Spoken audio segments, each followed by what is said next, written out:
Mikey मानु दरकार शिव बराय सृष्टि हर पिছত शिव बराय सृष्टि करिले तार पिছত जन्म हल मानसिन बरा मानसिन बरार লগত আকৌ জীৱ সৃষ্টি হবৰ কাৰণে পৰিচালনা কৰিবৰ কাৰণে মাইকি লাগিব ন মাইকি মানুহ লাগিব তেতিয়া কি কৰিলে শিৱ বৰাৰ তিনিবাৰ জন্ম হল মাতৃ হিচাপে জন্ম দিলে আকৌ হি পত্নী হিচাপে মাইকি হিচাপে মোক সান্তনা দি মোৰ লগত সংসাৰ কৰি আমাৰ পৰা আকৌ ছোৱালী জন্ম হল ছোৱালী জন্ম আকৌ বেলেগৰ ঘৰত কৰা এই তিনিটা শক্তি মাইকি মানুহ আছে সেইকাৰণে মহাশক্তি বুলি कथार बुब्लियाव सफैनो हानाय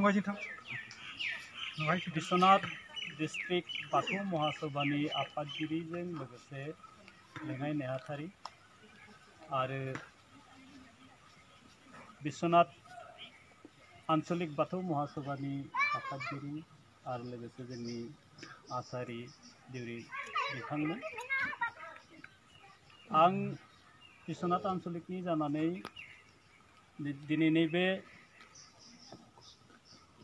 दगेरगे गामियाव दिनै बाथौ गायनायनि थाखाय आं आंचलिकनि जानानै बिथांमोनखौ गोसो गोरबोथिनिफ्राय साबायखर बावबाय आरो दिनैनि नैबे बाथौ गायनाय हाबाफारियाव बिथां जिल्लानिफ्राय फैनो हानाय आलासि बिथांमोना फैनानै गुमुरथि गोनां बिबुंथि होनानै नोंथांमोनखौ फोरमायलांबाय बे हाबाफारियाव दिनै बिथांमोना बोरै मोनखौ बेनि थाखाय फंनैसो माने बिबुंथि होनो थाखाय आं विश्वनाथ जिल्ला बाथौ महासभानि आफादगिरि बिथां नबकान्त बसुमतारीखौ फंनैसो बुंनो थाखाय खावलायनाय जाबाय।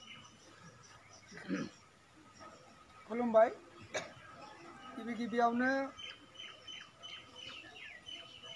विश्वनाथ बियाब दुलाराय बाथौ गौथुमनिसिम साबायखर बावनाय थाबाय। विश्वनाथ बियाबनि सिङाव थानाय दगिरखि गामिनि गोबां दिननिफ्राय बिथांमोना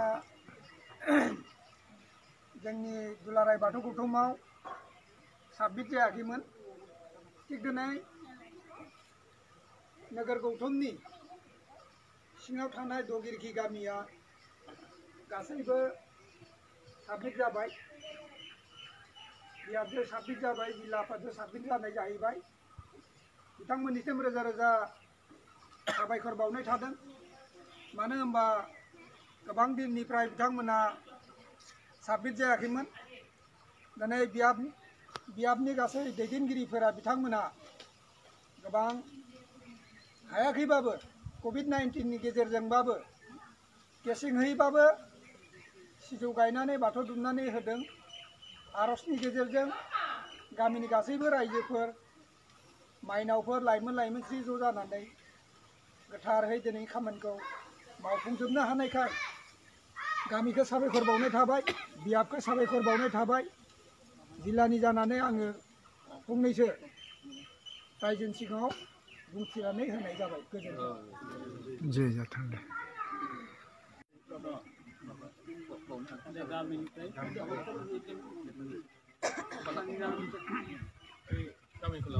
बे दगेरगे गामियाव बाथौ गायसननायाव नुजाफैनाय आलासि नोंथांमोन आरो दाब दाब गामिनिफ्राय